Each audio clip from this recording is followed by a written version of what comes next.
Continuing on with Chapter 21, we're looking at the Civil War from a military perspective, 1861 to 65.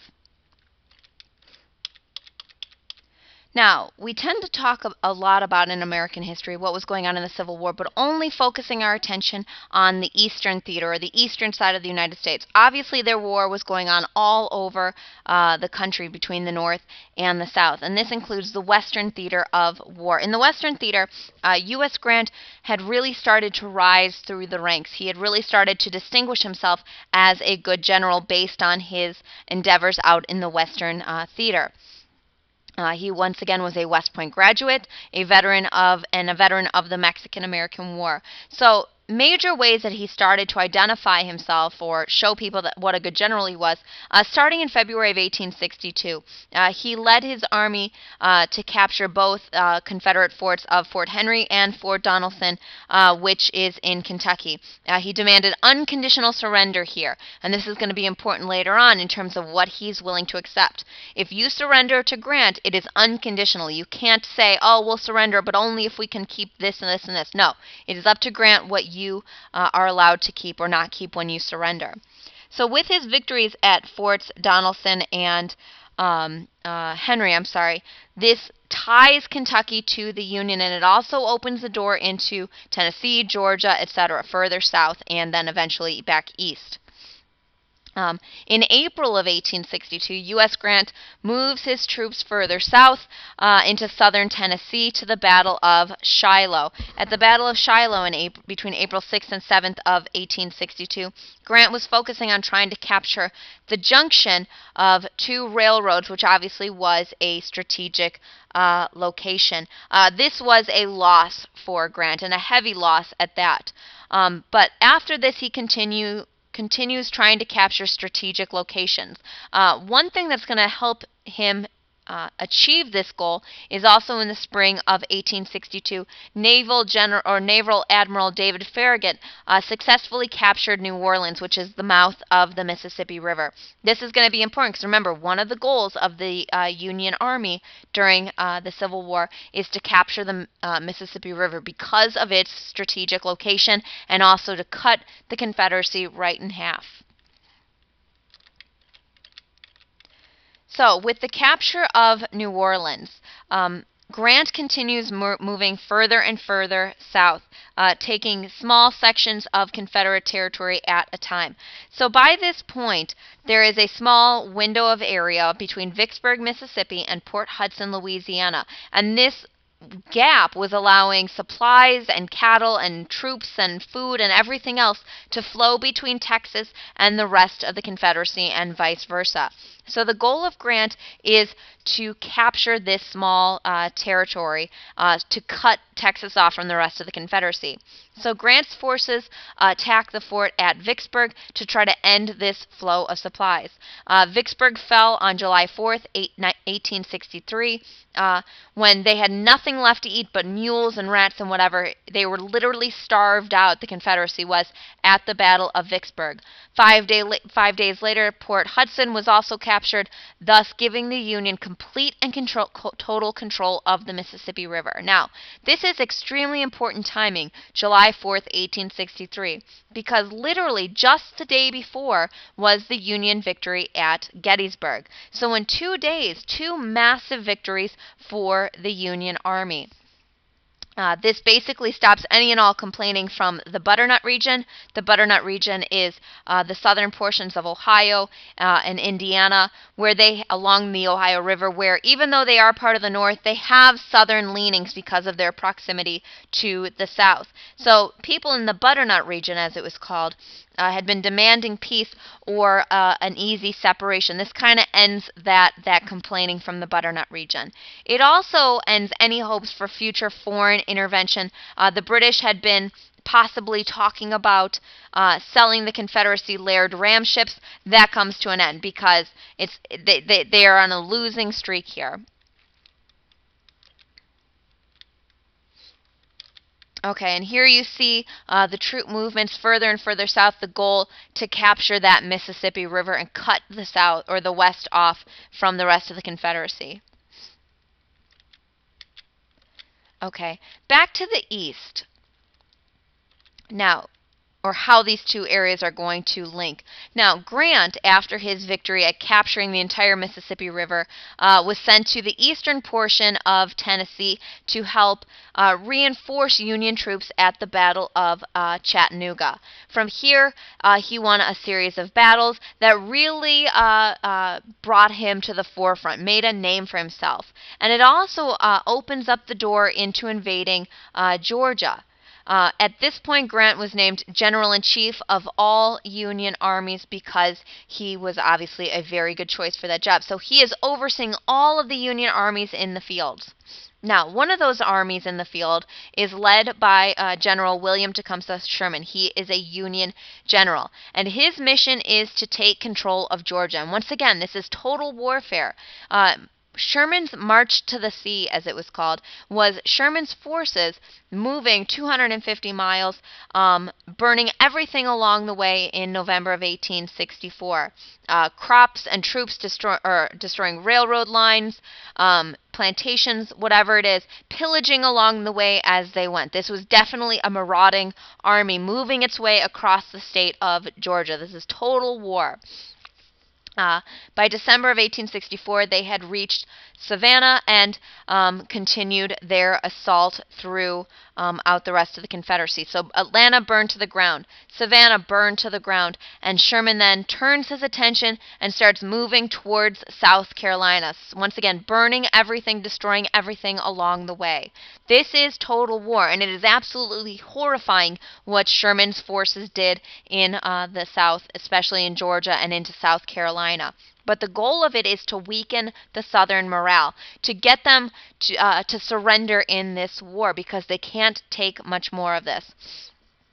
By February of 1865, Columbia, South Carolina had been captured and burned. And from here, Sherman turned his attention towards North Carolina. And the only reason all of North Carolina wasn't burned by Sherman's forces was because the war came to an end before that could happen. So in the middle of this war, Lincoln had to run for re-election. He faced problems within his own party. Factions were beginning to form within the Republican Party. Some radical Republicans fearing that he was not committed enough to emancipation. One of his major critics was Secretary of the Treasury Salmon P. Chase, constantly a thorn in Lincoln's side. Also among the Republicans, we see the creation of the Congressional Committee on the Conduct of the War. This was a congressional committee focusing on how the president had expanded his presidential power, had he violated the Constitution, all those things that we've already talked about. So he's not exactly beloved by everyone within his party. Within the Democrats, though, they are split as well. Remember, even though the South is gone, there are still lots and lots of Northern Democrats. Now, an obvious choice for these Northern Democrats would have been Stephen Douglas, except 7 weeks into the war, he had died. So the party was kind of left floundering. So by 1864, the party had split in half almost, between two different factions. War Democrats, people that supported Lincoln and his movements in the war, and then the Peace Democrats, who obviously supported coming to a peaceful end. Now, in order for Lincoln to win, what they did in 1864, the Republican Party merged for one time only with these War Democrats to form almost a new modified party, the Union Party. So this is kind of like the Republican Party plus. So it's the Republicans plus the War Democrats, because what they have in common is supporting this war. To lure in these War Democrats, Andrew Johnson, a longtime Democrat, became Lincoln's vice presidential candidate. Remember, Andrew Johnson had said that this had been a rich man's war, but a poor man's fight. And he was one of those poor whites from Tennessee that disagreed with the Confederacy and disagreed with the issue of slavery because of how it hurt white people at this time. So the Democratic Party nominated George McClellan We see right before this election occurred, major Union victories for the United States. The seizure of Mobile, Alabama, the attack on Atlanta, and the capture of the Shenandoah Valley by General Sheridan. Add to that these bayonet votes, this idea that several soldiers would be released on furloughs to go home to go vote, or voting held on the front, because obviously the idea was they would probably vote for Lincoln. So in the end, Lincoln won re-election with 212 electoral votes compared to only 21 for McClellan. But the reality was the popular vote was much, much closer to this. It wasn't as much of a runaway for Lincoln. He only accounted for about 55% of the popular vote.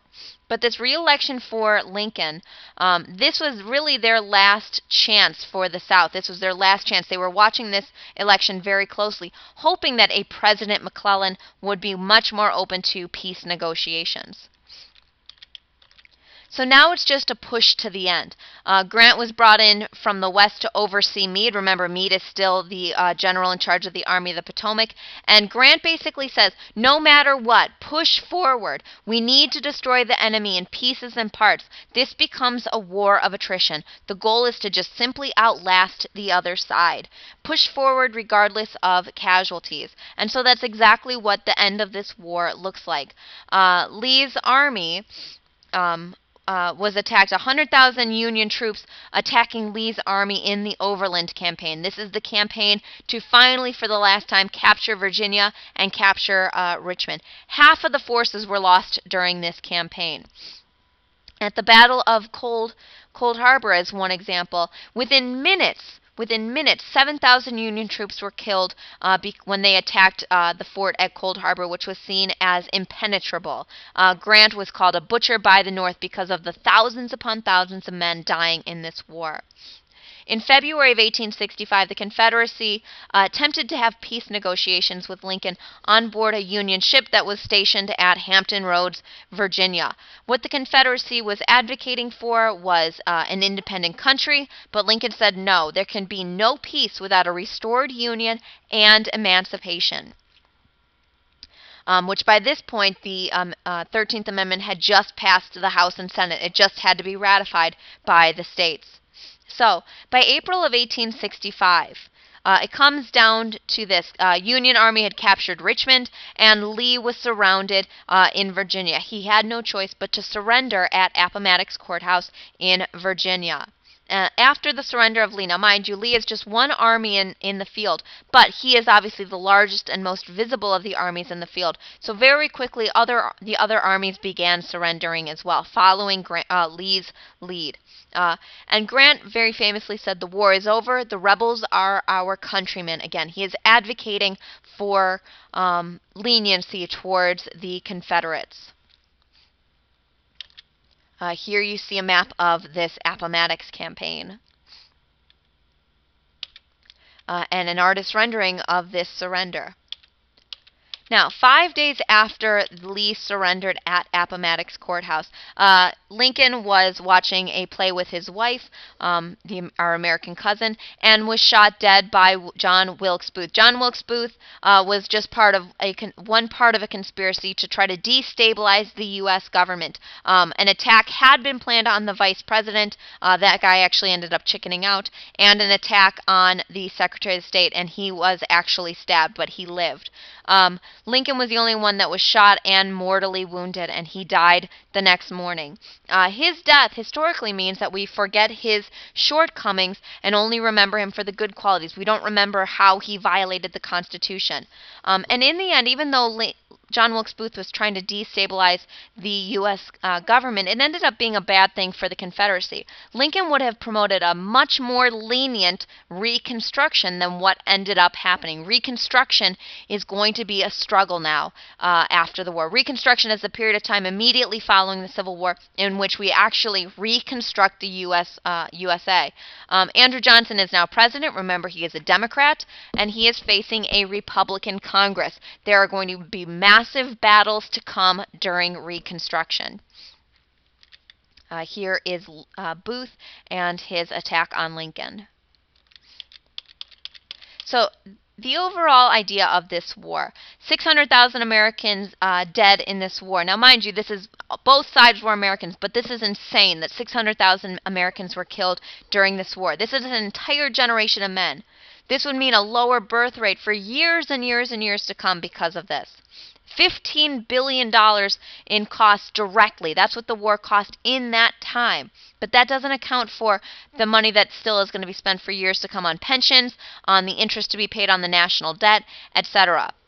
It ends the fighting, supposedly, between strong states' rights or strong federal government versus the states' rights. States' writers have lost. This idea of nullification and secession is over. And the fact that American democracy continued to endure even in the face of this grave crisis did inspire reform elsewhere in the world, namely in Great Britain with the passage of the English Reform Bill in Great Britain. And last but not least, the institution of slavery was destroyed. The 13th Amendment was ratified.